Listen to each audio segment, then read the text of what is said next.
안녕하세요. 류용식 법무사입니다. 이번 시간에는 개인회생 변제금을 못 낼 것 같은 경우 어떻게 대처하면 좋은지에 대해서 알아보도록 하겠습니다. 개인회생 신청을 하고요. 그리고 개시 결정이 나고 그런 다음에 인가 결정까지 나왔어요.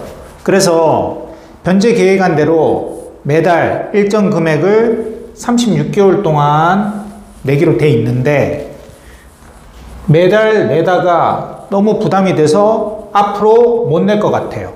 예를 들어서 회사에서 잘렸거나 혹은 몸이 아파서 더 이상 일을 못하게 됐거나 이런 경우가 발생할 수 있잖아요. 그럴 경우 어떻게 해야 되느냐?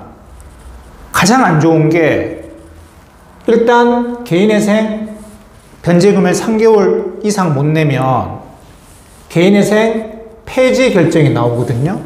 그러면 다시 개인회생 재신청을 하는 거예요. 이게 가장 안 좋습니다.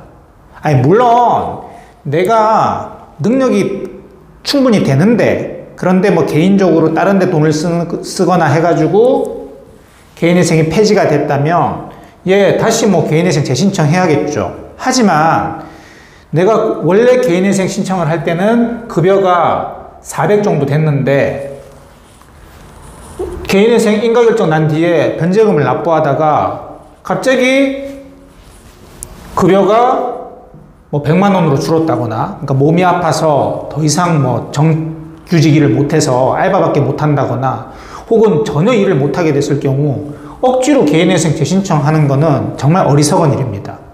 그럼 이럴 때 어떻게 해야 되느냐? 가장 좋은 거는 특별면책이라는 겁니다.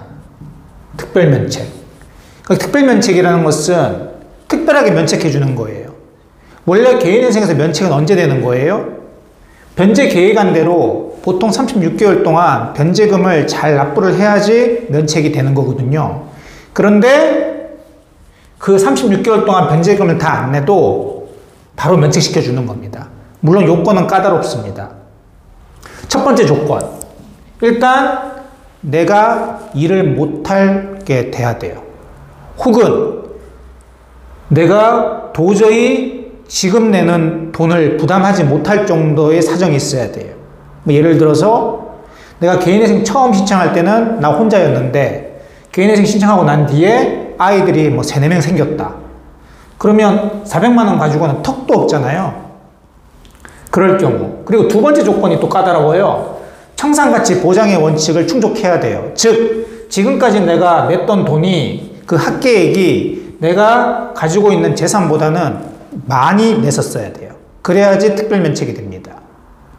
그래서 이 요건을 충족하지 못하면 그러면 또 개인회생 재신청밖에 없느냐? 아닙니다. 개인 파산을 하는 게 좋아요. 그래서 여러분들 이게 제가 다른 영상에서도 말씀드렸지만 개인 파산을 먼저 검토를 하시고요. 여러분들이 이제 어떤 회생이나 파산 전문가라고 얘기하는 법무사 사무실에 가시면, 변호사 사무실에 가시면 파산부터 검토를 하시고 그런 다음에 회생을 검토하셔야 돼요. 회생 파산 전문가라고 홍보하는 사무실에 가보면 대부분 전문가가 아닌 경우도 많고요. 혹은 개인 회생만을 전문으로 하는 경우가 많아요. 파산은 아예 생각도 안 해본 사무실들. 개인 파산도 많이 하고 회생도 많이 한 사무실에 찾아가셔야 됩니다. 상담을 그런 법무사님이나 변호사님이랑 상담을 하셔야 돼요. 회생만 계속 해온 사람은 개인 파산은 생각을 잘 안 해요. 실제 다른 사무실에서 회생만 상담받고 저한테 왔다가 개인 파산 진행해서 개인 파산된 경우가 많습니다. 개인 파산 해가지고 제가 실패해 본 적이 단 한 번도 없습니다. 제 사무실 같은 경우는 개인회생과 개인 파산 비중이 5대5예요. 다른 사무실에서 깜짝 놀랍니다. 다른 사무실은 설사 파산을 한다고 하더라도 9대1 정도거든요. 9가 회생이고 1이 파산. 파산이 의뢰인을 위해서 가장 좋은 거기 때문에 파산을 일단 검토를 하는 겁니다. 물론 안 되는 걸 억지로 끼워 넣을 수는 없죠. 하지만 된다고 한다면 파산이 좋습니다.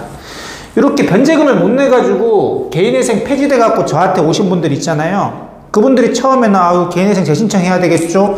제가 보면 아니 이거 왜 처음부터 개인 파산 안 하셨어요? 제가 묻습니다.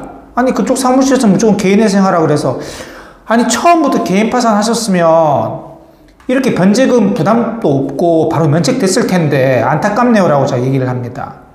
예, 그렇게 제가 개인 파산으로 들어가서 개인 파산 면책 안 된 적이 없습니다. 그러니까 그분은 얼마나 마음고생 그리고 돈으로도 부담도 많이 되시고 예? 돈만 날리신 거잖아요. 손해가 얼마나 큽니까? 변제금 한 10개월 내다가 폐지돼 가지고 다시 개인 파산하면 예. 그래서 안타깝죠. 그래서 여러분들 제가 누누이 말씀드리지만 개인 회생이나 개인 파산을 둘 다 검토해 주시는 전문가인 법무사님과 변호사님과 상담을 하시길 바랍니다. 그래서 왜 파산이 안 되면 왜 안 되는지, 왜 회생을 할 수밖에 없는지에 대해서 여러분들이 먼저 물으셔야 됩니다. 예. 그래서 여하튼 여러분들 개인회생 처음 통과가 돼서 변제금을 도저히 못 내서 개인회생 폐지가 될 것 같다. 변제금을 돼서 못 낼 것 같다. 그러면 특별면책 한번 검토해 보시고요. 근데 요건이 워낙 까다롭기 때문에 요게 안 된다면 또 개인회생 재신청이 아니라 개인 파산이 될 수 있는지 없는지를 꼭 상담을 받으셔서 된다고 한다면 개인 파산으로 진행하시길 바랍니다.